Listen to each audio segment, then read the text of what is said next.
नमस्कार।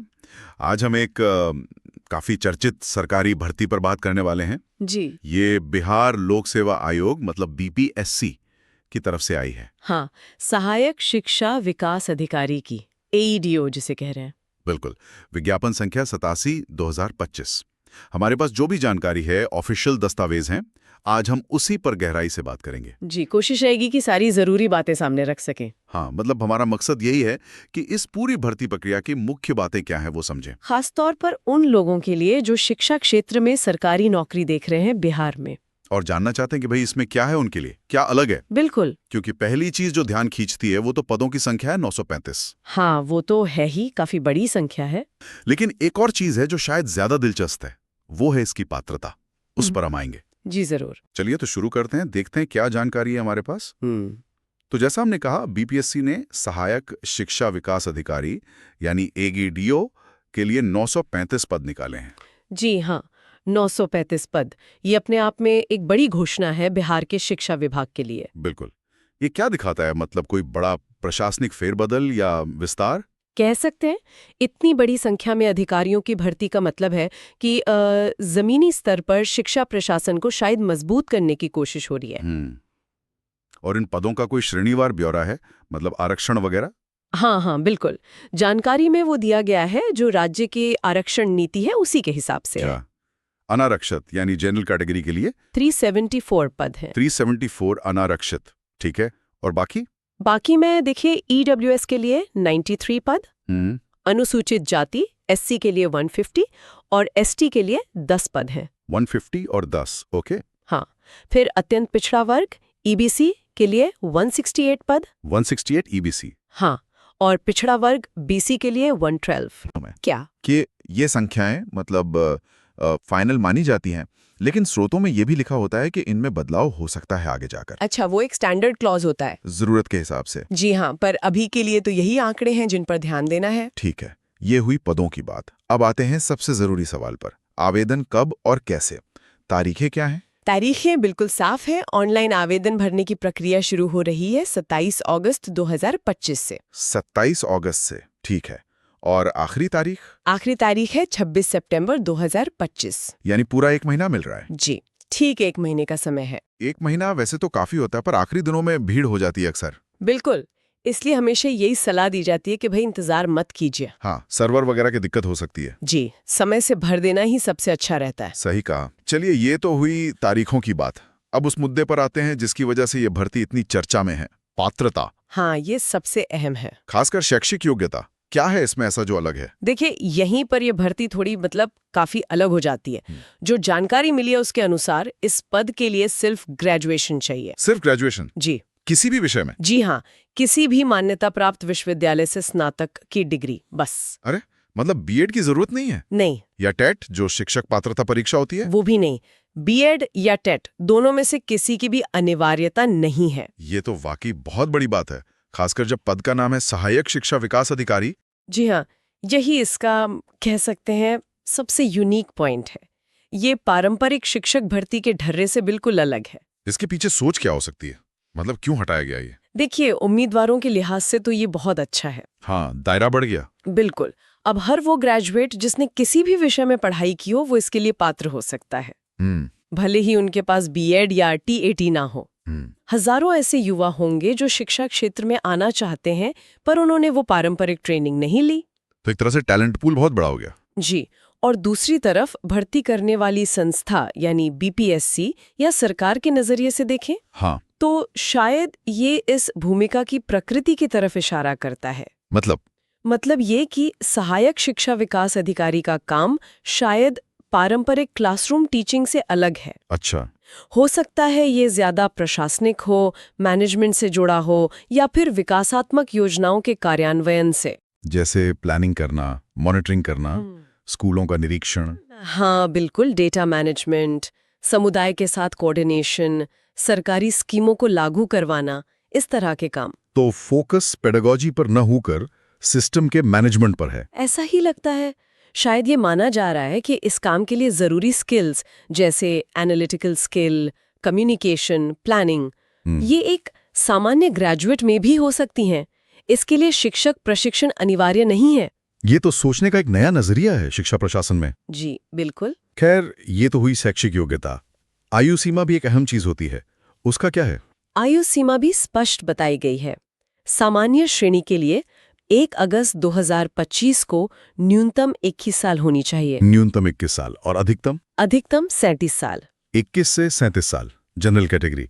और reserve category के लिए छूट होगी। हाँ बिल्कुल, जो राज्य सरकार के नियम हैं उनके अनुसार SC, ST, EBC, BC और सभी वर्गों की महिलाओं को ऊपरी आयु सीमा में छूट मिलेगी। ठीक है, वो तो डिटेल विज्ञापन में देखना होगा अपनी कैटेगरी के हिसाब से। जी हाँ, वो जरूरी है। तो पात्रता की 2 मुख्य बातें साफ हो गईं, सिर्फ ग्रेजुएशन और उम्र 21 से 37 जनरल के लिए। जी। अब आगे बढ़ते हैं। मान लीजिए कोई योग्य है, आवेदन भी कर दिया, तो चयन कैसे होगा? क्या प्रक्रिया है? जानकारी के मुताबिक चयन का जो मुख्य आधार है वो एक लिखित परीक्षा होगी। Written test? जी। ठीक है। इसी परीक्षा से उम्मीदवारों की सामान्य जानकारी, उनकी योग्यता और भाषा कौशल को परखा जाएगा। ओके, इस परीक्षा के पैटर्न के बारे में कुछ पता चला है? कितने पेपर होंगे, कौन से विषय? हाँ, पता चला है। इसमें कुल 3 पेपर होंगे। 3 पेपर? कौन कौन से? पहला पेपर होगा सामान्य भाषा का। सामान्य भाषा, हिंदी अंग्रेजी? अभी उस पर आते हैं। दूसरा पेपर है सामान्य अध्ययन, मतलब जनरल स्टडीज, GS। ठीक है। और तीसरा पेपर है सामान्य योग्यता का, यानी जनरल एप्टीट्यूड। भाषा, GS और एप्टीट्यूड, ये तो काफी स्टैंडर्ड लग रहा है, कई परीक्षाओं जैसा। हाँ, प्रारूप तो वैसा ही है, पर इसमें एक पेच है। पेच क्या? वो है सामान्य भाषा वाले पेपर में। अच्छा, उसने क्या खास है? जो जानकारी है उसके अनुसार इस भाषा के पेपर में कुल सवालों में से 70% सवाल अंग्रेजी भाषा के होंगे। 70% सिर्फ अंग्रेजी? जी हाँ, 70% वेटेज सिर्फ अंग्रेजी को। ये तो बहुत ज्यादा है। किसी राज्य स्तरीय परीक्षा के लिए ये थोड़ा असामान्य नहीं है? असामान्य तो है, बिल्कुल। 70% वेटेज बहुत ज्यादा होता है। ये साफ दिखाता है कि इस रोल के लिए अंग्रेजी भाषा का ज्ञान कितना महत्वपूर्ण माना जा रहा है।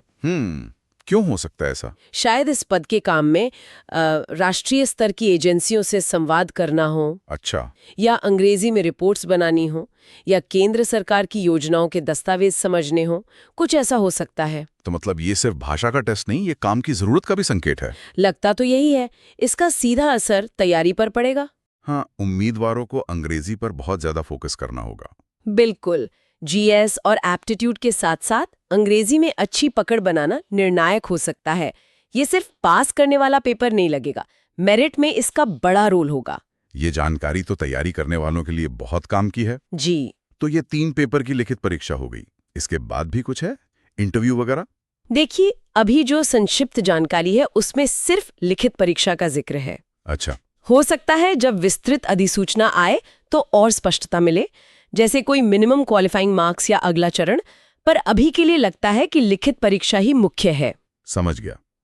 अब आते हैं उस सवाल पर जो सबके मन में रहता है, वेतन। अगर कोई चुन लिया जाता है तो सैलरी क्या होगी? जानकारी कहती है कि चयनित उम्मीदवारों को बिहार सरकार के वेतनमान के तहत पे लेवल 5 मिलेगा। पे लेवल 5, ये कितना होता है लगभग शुरुआती बेसिक पे?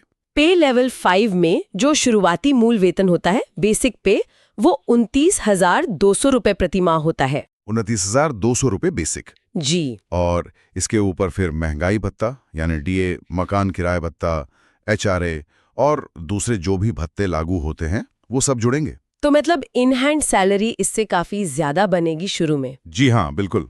समय के साथ भत्ते वगैरह बदलते रहते हैं, पर शुरुआत अच्छी है। 29,200 की बेसिक पे लेवल 5, राज्य सरकार में स्नातक स्तर की नौकरी के लिए ये एक अच्छा पैकेज माना जाएगा। हाँ बिल्कुल, एक सम्मानजनक शुरुआती वेतन है ये।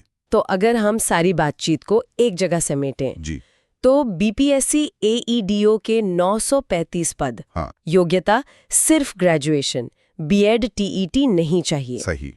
उम्र 21 से 37, जनरल, छूट लागू। जी।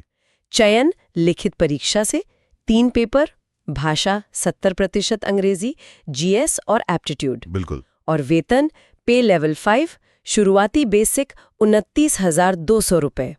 आवेदन 27 अगस्त से 26 सितंबर 2025 तक। एकदम सही सारांश है, हर बिंदु कवर हो गया। हाँ, और वो बात फिर से ध्यान देने लायक है कि ये शिक्षक नहीं, शिक्षा विकास अधिकारी का पद है। हाँ, ये अंतर बहुत महत्वपूर्ण है। इसी से शायद पात्रता और चयन प्रक्रिया का डिजाइन समझ आता है।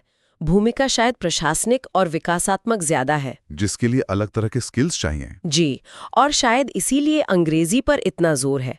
हो सकता है बाहरी समन्वय और रिपोर्टिंग का काम ज्यादा हो। हाँ, ये हो सकता है। तो ये क्लासरूम टीचिंग वाली जॉब नहीं है, ये समझना जरूरी है। बिल्कुल।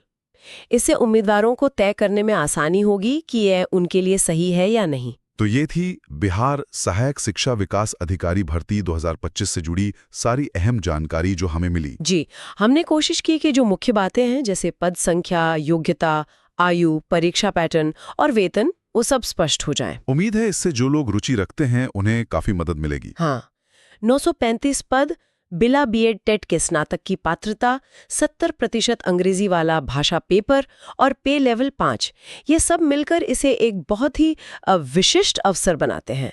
सही कहा। तैयारी करने वालों को अब दिशा मिल गई होगी। अच्छा, अब जाते जाते एक सवाल छोड़ जाते हैं सोचने के लिए। जी, ये जो ट्रेंड दिख रहा है कि शिक्षा से जुड़े प्रशासनिक पदों के लिए बीएड टीईटी जैसी पारंपरिक योग्यता हटा दी जा रही है, इसका लंबी अवधि में क्या असर होगा?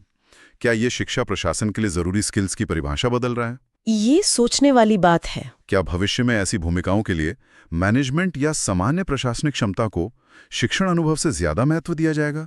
क्या ये एक नया मॉडल बन सकता है? ये बड़ा सवाल है। इसका असर शिक्षा व्यवस्था पर कैसा पड़ेगा, ये देखना होगा। बिल्कुल, इस पर शायद आगे और बात हो सकती है। फिलहाल आज के लिए इतना ही। जी।